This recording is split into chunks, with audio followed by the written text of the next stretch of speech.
কি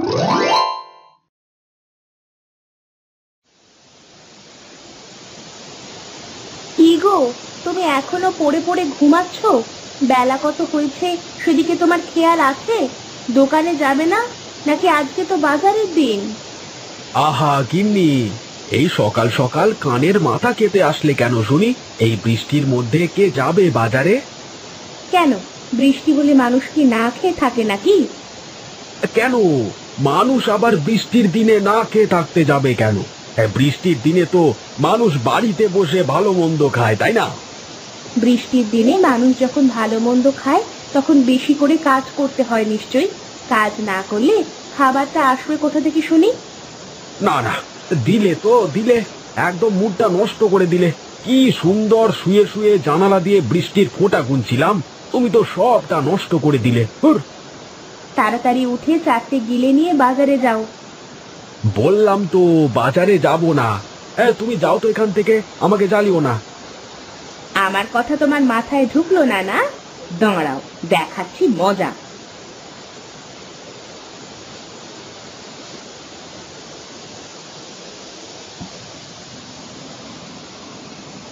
এই কে কে কে কে ছাদ ফুটো হয়ে গেল নাকি রে বৃষ্টিতে? এ কি, তুমি আমার গায়ে পানি ঢেলে দিলে? বেশ করেছি, এখন উঠে বাজারে যাও, নইলে এবার ঠান্ডা জলের জায়গায় গরম জল ঢালবো। এই গোপাল দাদা, গোপাল দাদা, এই দাঁড়াও দাঁড়াও, আমিও যাব। আরে কানাই, আয় আয়, তাড়াতাড়ি আয়। এটা এই বৃষ্টি বাদলের মধ্যে কোথায় চললে দাদা? কোথায় আর যাব বল, সকাল বেলায় বৃষ্টির মধ্যে ঘুমিয়েছিলাম, বউ এসে গায়ের উপর পানি ঢেলে দিল। হ্যাঁ, তোমার তো গায়ের উপর পানি ঢেলেছে, তাও আমার বউ তো গরম খোঁচা নিয়ে এসেছিল। বলিস কি রে, একেবারে গরম খোঁচা? তা নয় তো আর কি বলছি। তাহলে তো আমারটাই ভালো আছে রে। এখন চল চল, পা চালিয়ে চল তো, দোকানে যেতে হবে। তুমি কি পাগল হয়েছো নাকি দাদা? এই বৃষ্টির মধ্যে দোকানে গিয়ে কি করব বলো তো? গিয়ে দেখবো দোকান একদম ফাঁকা পড়ে আছে। দোকানে যাবি না তাহলে কি করবি? তোমার কাছারি ঘরেই যাই বরং, সেখানে গণেশও থাকবে, তিনজনে মিলে বসে আড্ডা দেওয়া যাবে। হ্যাঁ হ্যাঁ, তাই চল তাই চল।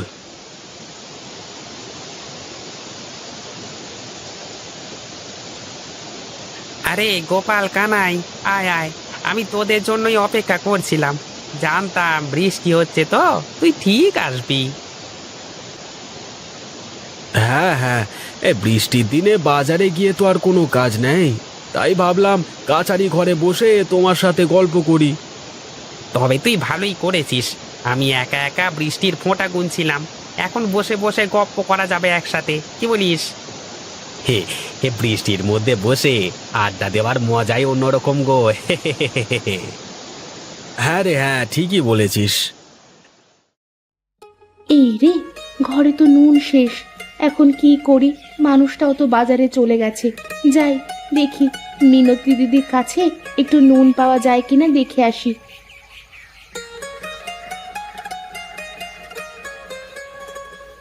এই দিদি, মিনতি দিদি, বাড়িতে আছো? হ্যাঁ রে হ্যাঁ, আছি, আসছি। কি ব্যাপার মালতী, তুই আয়, ভেতরে আয়। না গো, আমি আর ভেতরে যাব না, তোমার কাছে একটু নুন হবে গো দিদি? বাড়িতে নুন শেষ হয়ে গেছে, আমার মানুষটাও বাজারে চলে গেছে, এখন তো রান্না করতে হবে। হ্যাঁ, তুই আয়, ভেতরে আয়, আমি তোকে নুন দিয়ে দিচ্ছি। কি করি বলো তো দিদি, মানুষটা একদম কাজবাজ কিছুই করতে চায় না, প্রতিদিন বকে বকে তারপরে কাজে পাঠাতে হয়। তুই কার কাছে কি বলছিস? আমি তো আজ সকালে গায়ের ওপর জল ঢেলে দিয়ে ঘুম ভাঙিয়ে বাজারে পাঠিয়েছি। আমিও তো গরম খোঁচানি হাতে নিয়ে গিয়েছিলাম, তারপর ঘুম থেকে উঠলেন মহারাজ। এই গাঁয়ের বেটা মানুষেরা যে এত কুঁড়ে, সে কথা আর কি বলবো। হ্যাঁ রে হ্যাঁ, সে কথা আর বলিস না রে তুই। আমাদের মহিলা মানুষের গুণেই সংসারটা কোনো রকমে টিকে আছে। এখন মনে হচ্ছে আমাদেরই কিছু একটা করতে হবে, না হলে আর সংসারটা চলবে না। ঠিক আছে দিদি, আমি এখন চলি, পরে এক সময় এসে গল্প করব। আচ্ছা ঠিক আছে, আয়।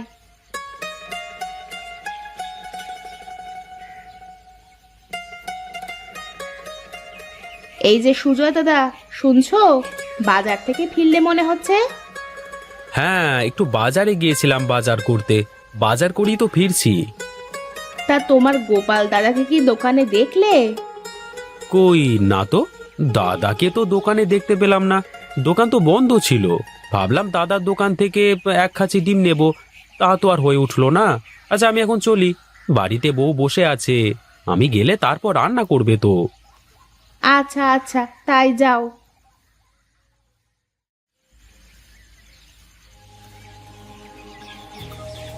এই রে, এ গিন্নি কি বুঝে গেছে নাকি আমি দোকানে যাইনি? রেগে সাপের মতো গজগজ করছে তো। না, কোনো কিছু বুঝতে দেওয়া যাবে না। আগে গিয়ে দেখি পরিবেশটা কেমন। হে হে হে হে হে হে। কি গো গিন্নি, কি হয়েছে তোমার? হ্যাঁ, তুমি ঝাঁটা হাতে করে বাড়ির বারান্দায় কেন বসে আছো? হ্যাঁ, ঝাঁটা হাতে কেন সেটা বুঝতে পারছো না? তোমাকে আজ আমি ঝাঁটা পেটা করব। সে কেমন কথা? আমাকে আবার ঝাঁটা পেটা করবে কেন? আমি আবার কি করেছি? কি করেছো বুঝতে পারছো না? না, তা তুমি সারাদিন কোথায় ছিলে? এই রে, গিন্নি বোধহয় বুঝতে পেরে গেছে। এই না না, কিছু একটা বলে বাঁচতে হবে। ওরে বাবা! আরে শোনো শোনো গিন্নি, আমি সকালবেলায় বাজারে গিয়ে দোকান খুলে অনেকক্ষণ বসেছিলাম। পরে বাজারে কোনো লোকজন না দেখে দোকানটা বন্ধ করে বাড়িতে ফিরতেই যাচ্ছিলাম, এমন সময় এই কানাই আর গণেশের সাথে দেখা হয়ে গেল। তাই ওদের সাথে গল্প করছিলাম আর কি। কিন্তু সুজয়তা বলল তুমি নাকি বাজারেই যাওনি, দোকানই খোলনি। অনেক হয়েছে, আর নয়। এবার থেকে আমি দোকানদারি করব, আর তুমি বাড়ি বসে রান্না বাড়া করবে।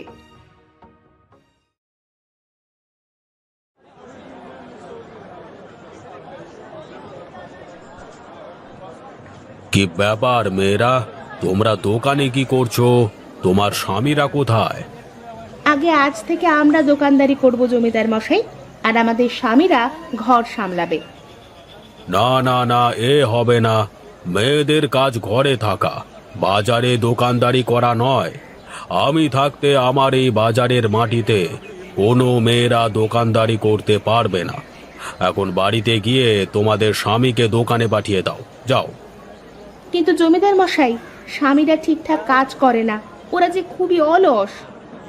সে যাই হোক না কেন, তোমরা এক্ষুনি বাড়ি যাও, আর কখনো বাজারে পা রাখবে না, ঠিক আছে? এখন কি করবি রে দিদি? জমিদারের কথা অমান্য করে বাজারে তো আর দোকানদারি করা যাবে না। হ্যাঁ তাই তো, কিন্তু কিছু একটা তো করতেই হবে আমাদের। কিন্তু কি করবি? বুদ্ধি পেয়েছি। জমিদার বাবু আমাদের বাজারের মাটিতে পা দিতে নিষেধ করেছেন। আমরা এক কাজ করি, পানিতে দোকান বানাই। পানিতে? মানে পানিতে আবার কেমন করে দোকান বানাবি? আরে এ আবার এমন কি কঠিন ব্যাপার? কলার ভেলার ওপর দোকান বানিয়ে সেটা পানির মধ্যে দিয়ে দিলেই তো হয়ে গেল। এটা কিন্তু মন্দ বলিসনি, এখানে তো প্রচুর মানুষের আসা যাওয়া, খুব ভালো ব্যবসাও করা যাবে। হ্যাঁ রে, ভাসমান দোকানের জন্য অনেকেই আসবে আমাদের দোকানে। তাহলে আর দেরি কেন, চল চল কাজে লেগে পড়ি। চল এখন বাড়িতে চল, কাল সকাল থেকে কাজ শুরু করা যাবে। আচ্ছা ঠিক আছে, চল। এই কানাই, আমাকে কলার গাছগুলো দে দেখি। সবগুলো বাঁশের সাথে বেঁধে ভেলা বানাতে হবে। হ্যাঁ হ্যাঁ, দিচ্ছি দিচ্ছি। এই নাও দাদা, গাছগুলো সব বাঁশ দিয়ে একসাথে করে বেঁধে ফেলো। আমার হয়ে গেছে, ভেলা একদম তৈরি হয়ে গেছে। হে, আমাদেরও প্রায় দোকান বানানোর কাজ শেষ। হ্যাঁ যাক, অবশেষে দোকান বানানোর কাজ শেষ হলো। জমিদার মশাই, জমিদার মশাই, আপনি নিষেধ করবার সত্ত্বেও ওরা দোকান দিয়েছে।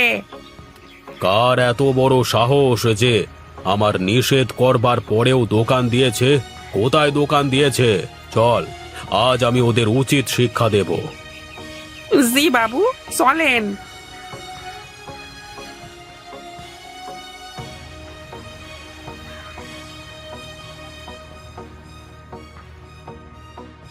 কিরে, তুই কি আমার সাথে মশকরা করছিস নগেন?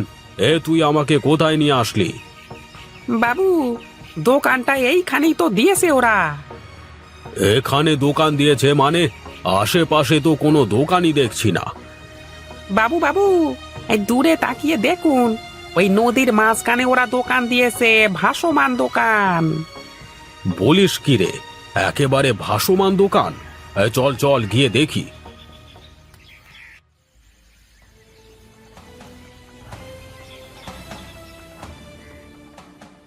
বাহ, কি সুন্দর বুদ্ধি তোদের!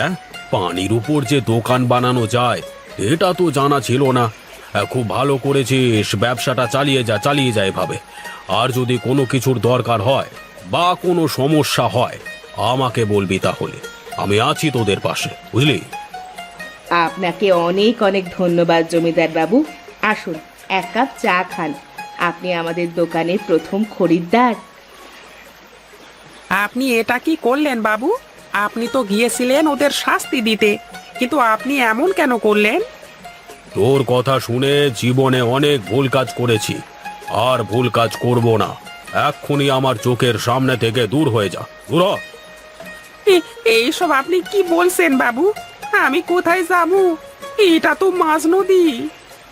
কোথায় যাবি? দাঁড়া, দেখাচ্ছি। হট! এখন যা, গোপালের ভাসমান দোকানে গিয়ে চা বিক্রি কর।